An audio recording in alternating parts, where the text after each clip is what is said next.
আসসালামু আলাইকুম ওয়া রাহমাতুল্লাহ। সম্মানিত ভাই ও বন্ধুরা এবং দূরের ও কাছের দর্শক মণ্ডলীরা, সকলকে জানাই আমার অন্তঃস্থল থেকে শুভেচ্ছা। আজকে আমি আমার গ্রামের সাথেই একটি বিল, কোলার বিলের মধ্য থেকে আপনাদের সামনে কথা বলছি। আল্লাহ সুবহানাহু ওয়া তাআলা পানি নিয়ে বললেন, কুল আরাইতুম ইন আসবাহা মাউকুম গায়রান ফামাইয়াতিকুম বিমাইন মাইন। আল্লাহ সুবহানাহু ওয়া তাআলা সূরা মুলক 67 নম্বর সূরার 30 নম্বর আয়াতে কারিমে বলছেন, আল্লাহ তার নবীকে, হে নবী আপনি বলে দিন ওদের, অর্থাৎ কাফেরদের বলে দিন, যদি আমি এই পানির স্তর নিচে নিয়ে যাই, নিচ থেকে আরও নিচে নিয়ে যাই, তাহলে পৃথিবীর এমন কে আছে এই পানির স্তরটাকে আনয়ন করে দিতে পারে? আল্লাহু আকবার। একটাবার ভেবে দেখেছেন? এই সে পানির স্তর। দেখুন, এই পানির স্তর এত সুন্দরভাবে আছে, আমরা এই পানির উপর নৌকা নিয়ে চলাফেরা করি। এটাও কোরআনে এসেছে যে আমি যে তোমাদের পানি দিয়েছি, এটি কি তোমাদের জন্য রহমত স্বরূপ দিইনি? তোমরা তোমাদের জীবন ধারণ করতে পারো এবং তোমাদের বড় বড় নৌকাগুলো ভাসমান অবস্থায় রাখতে পারো। আল্লাহু আকবার। এই পানি অভাবে ইমাম হোসেন সদল বলে কারবালায় শহীদ হয়ে গেছে। আমরা যদি এই পানি নিয়ে আরও দেখি, তাহলে দেখব যে নূহ আলাইহিস সালামের পুরাটি কওম পানিতে ডুবে দিয়ে গেছে। এমনকি তার যে নৌকাটি ছিল, সে নৌকাটি আজ যদি পাহাড়ে আটকে গেছে।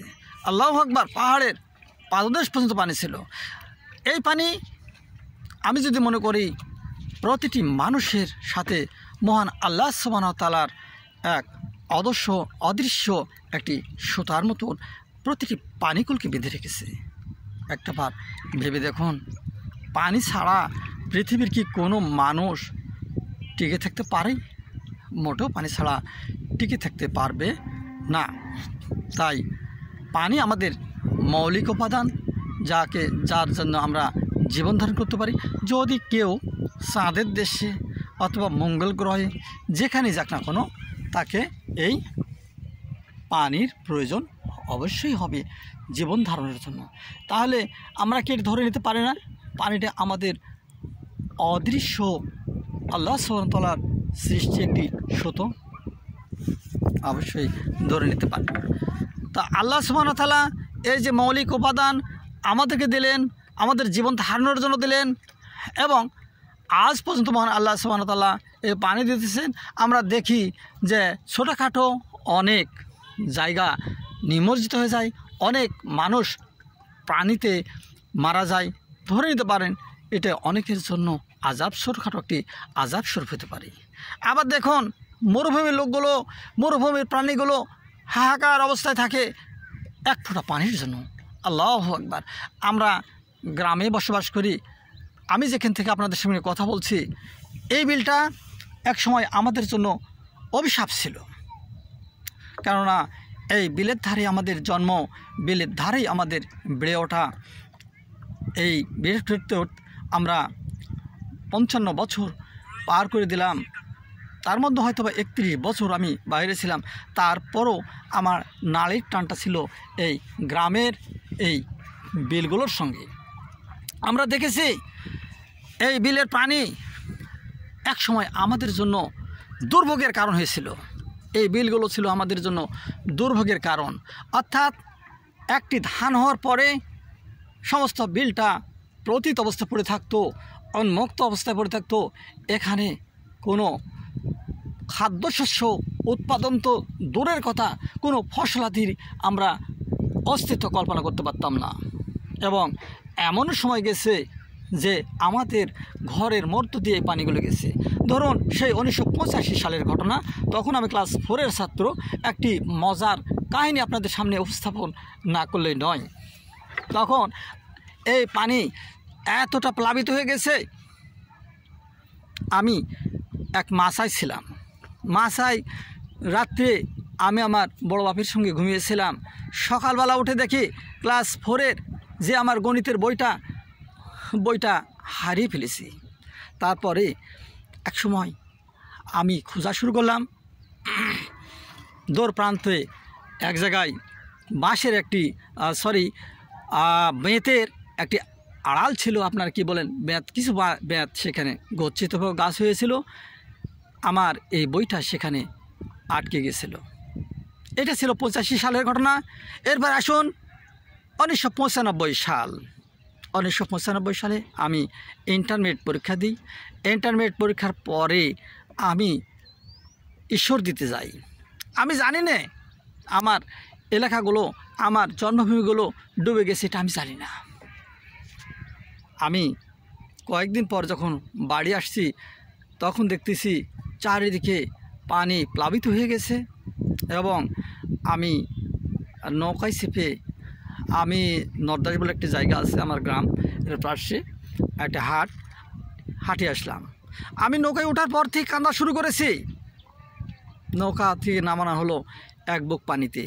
ওই পানিতে ভাসমান অবস্থায় ক্ষেত্রে কোনো রকমে গ্রামের বাড়ি এসে দেখি আমার মা বাবা ছোট ভাই বোন অল্প একটু জায়গায় শুকনো জায়গা ছিল, ওই জায়গার উপর পাটখড়ি বিছিয়ে তার উপর মাচা করে আসি।